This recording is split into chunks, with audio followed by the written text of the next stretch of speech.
ලෝකයේ විනාශ කළ නොහැකිම සත්වයා ගැන ඔයා දන්නවද. මයික්‍රෝස්කෝප් එකකින් විතරක් පේනන ටාඩිග්‍රේඩ් හෙවත් ඕට බයාට ඕනම දරුණු පරිසර තත්වයක ජීවත්වෙන්න පුළුවන්. මෙයාගේ ශරීර ප්‍රමාණය මිනිමීටර් භාගයටත් වඩා අඩුයි. හැබැයි මිනිසෙකුට ඔරොත්තු දෙන විකිරණ මට්ටම වගේ 100,000 ගුණයක විකිරණ ප්‍රමාණයකට වනත් එයාට ඔරොත්තු දෙන්න පුළුවන්.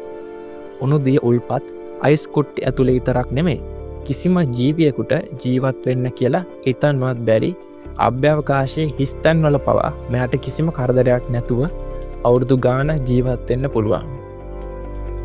මෙයාගේ තියෙන පුදුම සහගත තවත් හැකියාවක් තමයි වතුර සහ කෑම නැති වුණාම ශරීරයේ වතුර ප්‍රමාණය 3% වෙනකං අඩු කරලා වේලිලා ටුන් කියලා තත්ත්වයට පත්වෙන එක. මේකට අපි විද්‍යාත්මකව කියන ටුන් ස්ටේට් කියලා. මේ විදිහට අවුරුදු 30ක් මැරුණ වගේ ඉඳලා ආයෙත් එක වතුර බිඳුවක් ලැබුණ ගමන් විනාඩි කිහිපයකින් පල ලබන්න මෙයාට පුළුවන්. ඒ විතරක් නෙමෙයි මේ පුංචි සතාට පෘථිවි තියෙන සාගර පතුලේ පීඩනය වගේ 6 ගුණයක පීඩනයකට උනත් ඔරොත්තු දෙන්න පුළුවන්. මේ වගේ තවත් පුදුම හිතෙන දේවල් දැනගන්න අපේ channel එක subscribe කරන්න.